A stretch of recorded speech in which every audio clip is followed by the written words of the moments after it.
Hello, friends, ICOPs, and other World of Warshippers. This is Sir Hammer, and I've got a fun game for you guys today.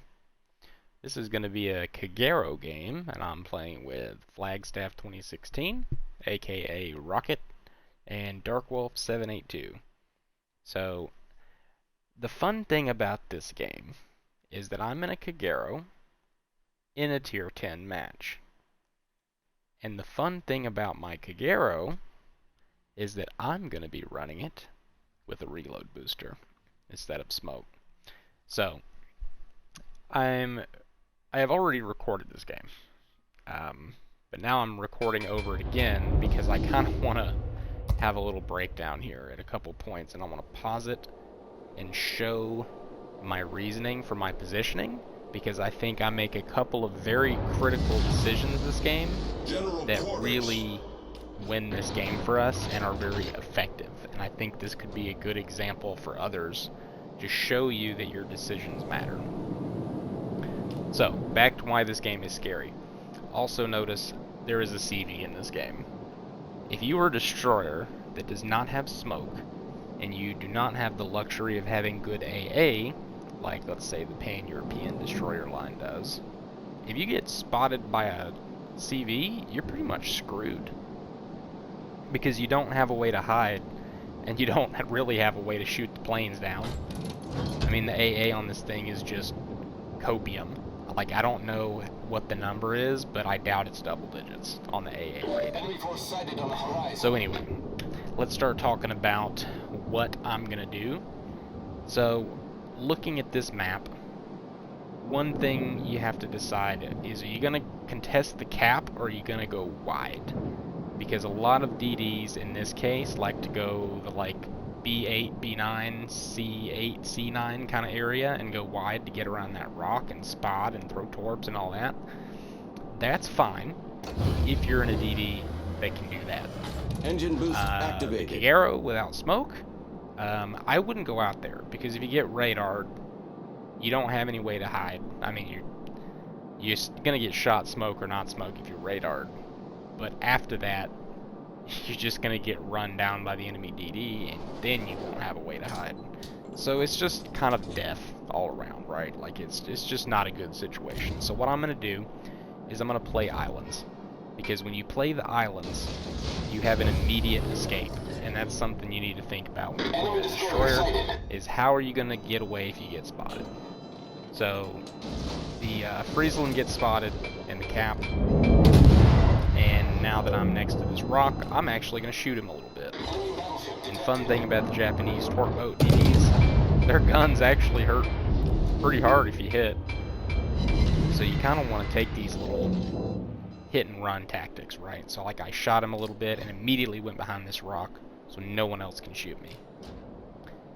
So hopefully our torps are going to hit him. We did opt for the double tap. We used the torpedo reload booster, and we got off 4 times for 16 torps.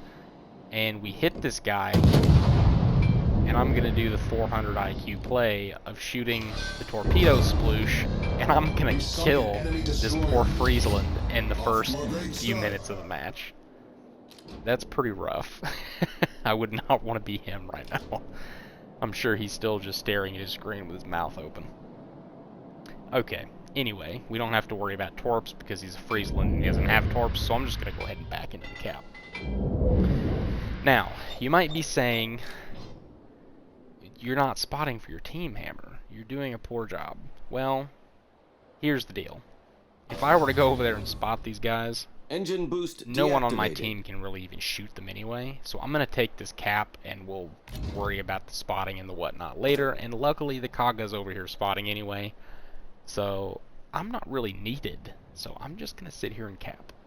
Especially since I have no threats at this moment. So we do see that the Riga gets spotted. Now that's a bit scary because he has 12-kilometer radar. But no one can shoot me. So I'm going to just continue to sit here. Even if he radars me, I'm not going to leave. Because so what? They know where I'm at? They already know where I'm at. I'm in the cap. It doesn't matter what part of the cap. Okay, so we're going to pause right here. So one thing about playing a destroyer, once you have accomplished the task at hand, you then have to look at the battle. Hopefully you've already been looking at the battle, but you have to make a decision about what you're going to do next. So the first goal was kill the destroyer, take the cap. We've done that. So now what? Well, now I have two options. You can see that the B cap has not been taken because our destroyer and the enemy destroyer, so this guy right here and this guy who was last spotted right here, are playing this little game of hide and seek where they're just kind of throwing torps at each other, and you know, they're not really doing anything. They're just playing the tug of war, invisible tug of war game, and nothing's happening. I could come over here, I could help him kill this guy and take this cap, and then we would have 3 caps. Here's what I'm worried about if I do that. I've got 4 dudes right here that are all stuck behind an island, and they don't want to push because, one, this is a Ruprecht, this is an Iwami, so both of these guys have torpedoes. They can basically win in a brawl right here.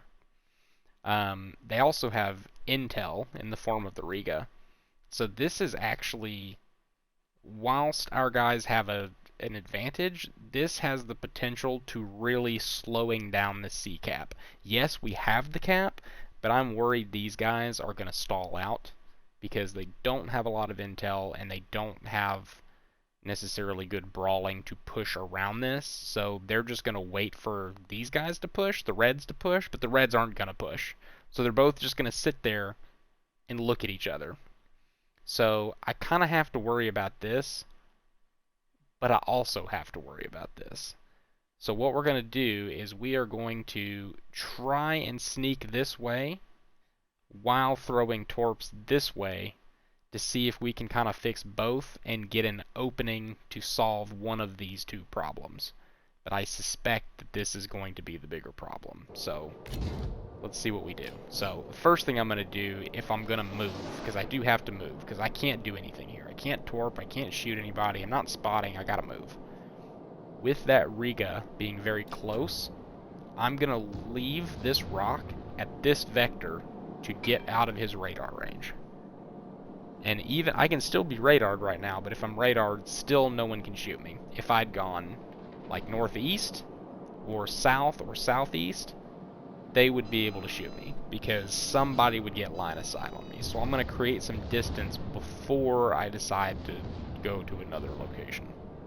Because right now I'm probably at the very edge of the Riga's radar. If he hits me with it, I could probably just leave. Just turn to the right and get out of it.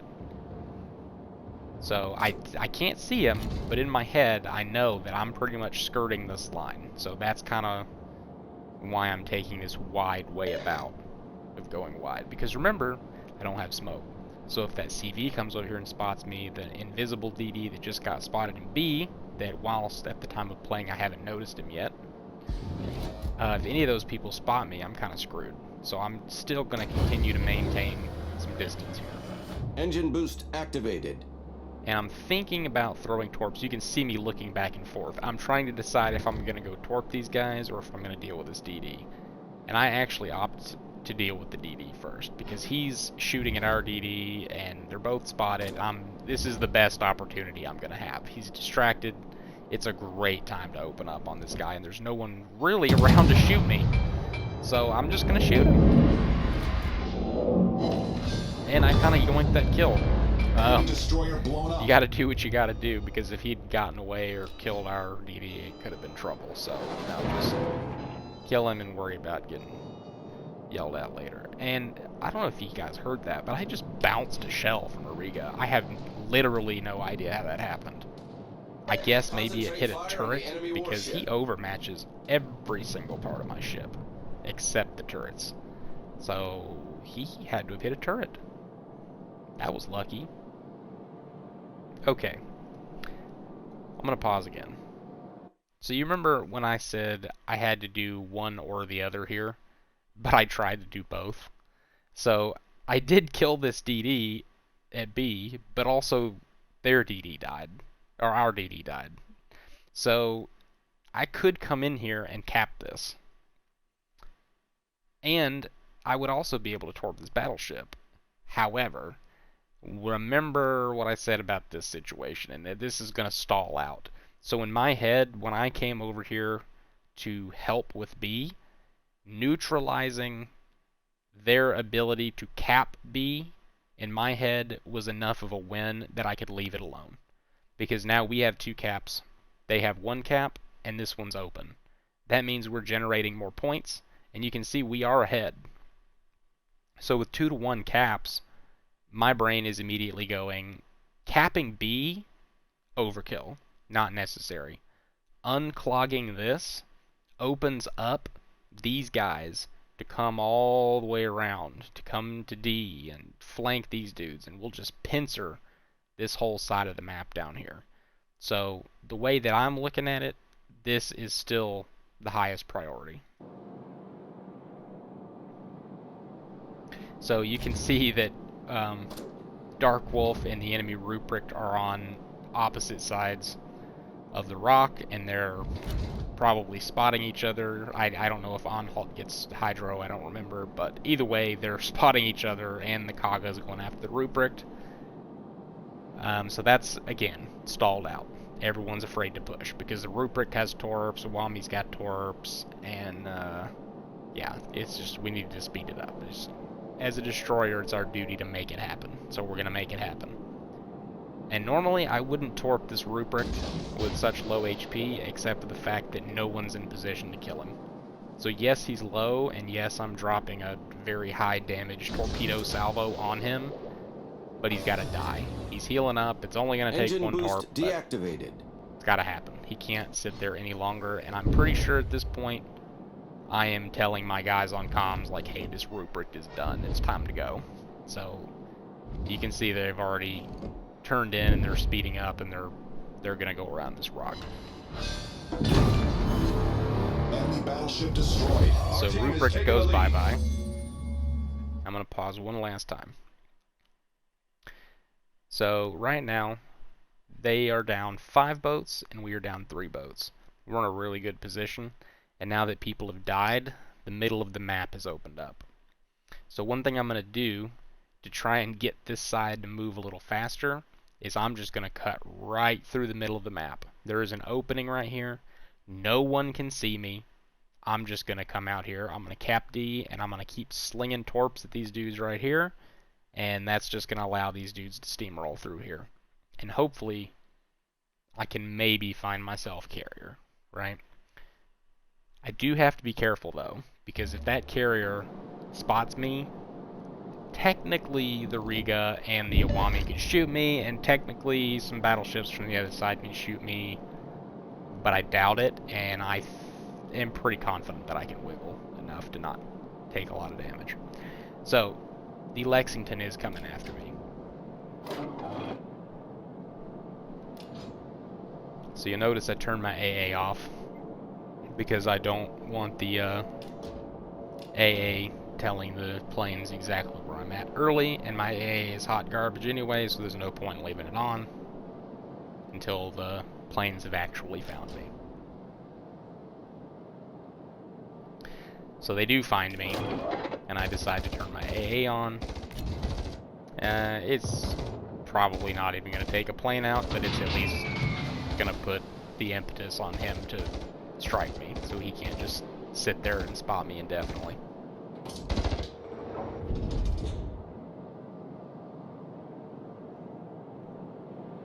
And remember, the Kagero has 10-kilometer torps, and he is backing up, so I'm seeing 9.3. That's probably not close enough to torp him. He could technically back out of it. It'd be very close, but I'm not going to risk it, so I'm going to get a little closer before I decide to drop my torps. And again, we're turning the AA off until we're spotted again. I wait until they're really on one side of my ship. Engine boost They are, so activated. now I can fire my target. And being 7.7 away from the Lexington, we're close enough. So we're going to go ahead and drop these torps.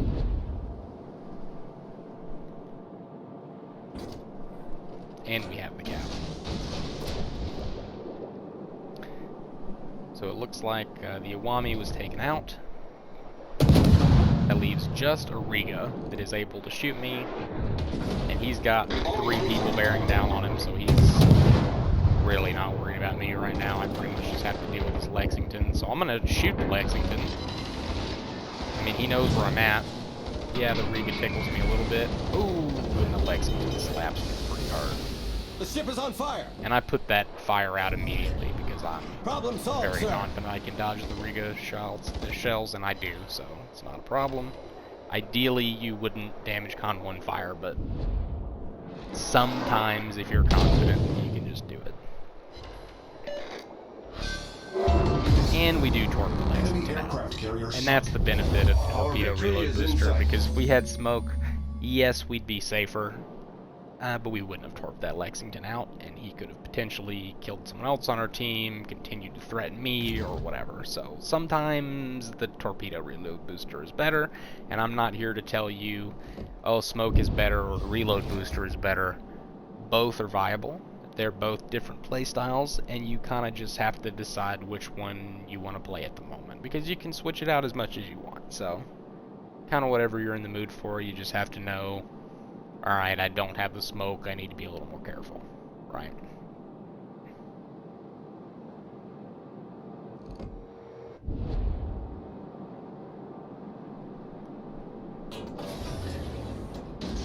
Engine boost. So we are going to throw deactivated. torps at the Riga. No point, really.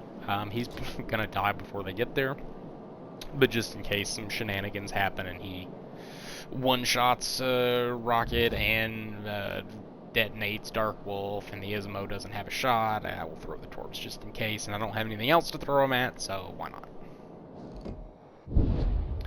Wouldn't surprise me if the Riga dies right here. Oh yeah, actually right there. Yeah, he didn't live very long. Okay. So at this point, the game is over. I would generally at this point go make a sandwich, you know, would go talk to my wife for a while, do whatever I gotta do, you know, because I could literally not input anything else into my keyboard, and we would win this match. So for me, it's kind of just sailing in a straight line. Maybe I get to Cat B and get a little more XP. But that's pretty much it for the tactics. I will continue to let this run, so the curious among you can see how the game ends. Spoiler alert, I think we're going to win. But anyway, I just wanted to share this video because I felt like it was a really good example of making decisions in a destroyer and watching those decisions impact the game. And I think the big thing was noticing the gap in the middle of the map and pushing it. And the other big thing is probably my positioning early game next to that rock. Yes, we got a little lucky with that Friesland. That is, yeah, killing that guy like we killed him is like the ultimate dishonor on him. Like that, he just rolled a 1, critical failed. That's not going to happen every game, so don't count on that happening every game. But that definitely was the first domino in winning this game for sure. So knowing where to put yourself and being careful, knowing when it's time to shoot, when it's time to hide, where you need to be, and doing it ahead of time. Making decisions like that can change your game 10, 12 minutes later. So that's pretty much it. I'll quit rambling. You guys pretty much get the idea, and I hope you enjoyed this game. And this has been Sir Hammer, and I will see you guys in the next one.